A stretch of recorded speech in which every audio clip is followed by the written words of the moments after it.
shirqoolkii loo maleegay fanaan Sharma Boy shirqoolkaas oo ahaa in naftiisa ama jirdil oo aan soo kabasho lahayn loogu geysto fanaan Sharma Boy marka faahfaahin fara badan ayaa ka bixi doonaa shirqoolkaas ama dadkii u maleegay in ay fanaan Sharma Boy u geystaan ama jirdil u geystaan ama nafsadiisa ay dhaafsiyaan si aad warbixinto dhameystiran ama faahfaahinto aan lagaaga sheekeen ama qof kale oo kaaga sheekeen muuqaalka bilow ilaa dhamaad aan isla daawano ayaantan waxaa socday isqabqabsi fara badan oo ka dhaxeeyay Sharma Boy iyo Daahir Cali Sow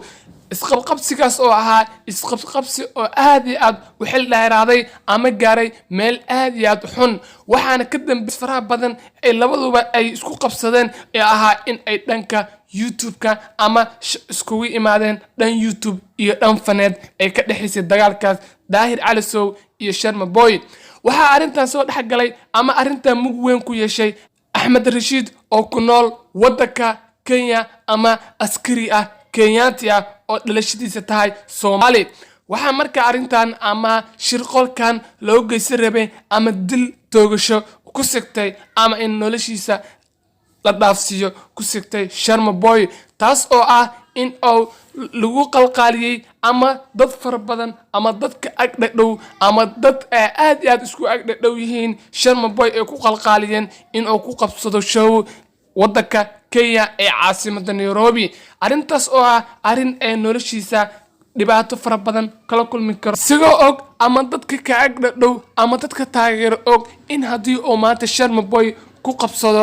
caasimadda Nairobi in ay kala kulmi karo ama dhibaato ay noloshiisa ama intuu nool yahay oo xasuusanaan doono dhibkaas oo meeshaas kala kulmay sababtay tahay dad taageero ama YouTuber u muujiyay Sharma Boy in ay taageersan yihiin ama ay garab taagan yihiin ayaa waxa loo geystay jirdil ama dhibaato aad u fara badan dadkaas oo ah YouTuber caan ama YouTuber social media saameyn fara badan ku leh ama qof waliba oo dhanka YouTube-ka ama dhanka social media aad u xiiseeyo oo ka warhayo marka arintaas oo la wada og yahay ama arintaas oo qof waliba og tahay hadii maanta oo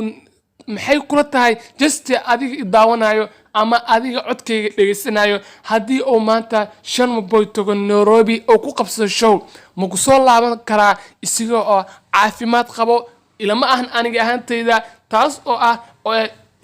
tusaale ahaan kula noqon karto ama tusaale ahaan kugu filan tahay dadkii taageernimada u muujinayay Sharma Boy in ay lagu jirdilayo ama dhibaatooyin fara badan loogu geysanayo caasimada Nairobi marka isagoo tago ama isagoo waqti xaadirkan sida wax u jiraan ama dagaalka kala dhaxeeyo Daahir Cali Sow in ay kala kulmi karo dhibaatooyin aad u fara badan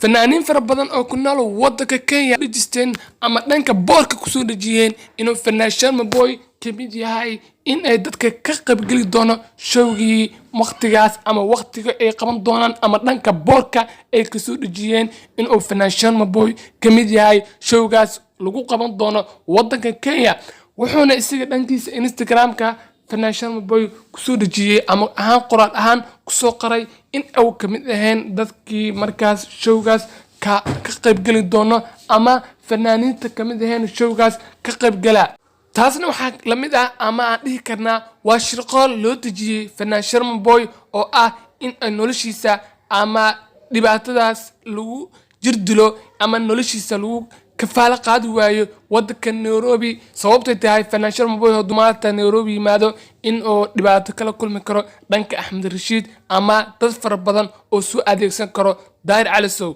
waana wax xaqiiqa ama wax la wada og yahay ama qof walba og yahay sababtay tahay waqti xaadirkan dagaalka jiro ama dagaalka u dhaxeeyo labadaas qof walba oo social media aad u indhayo in uu og yahay dagaalka labaas ka dhaxeeyo in uu yahay dagaal aad meel xun gaar ama meel qaraar gaaray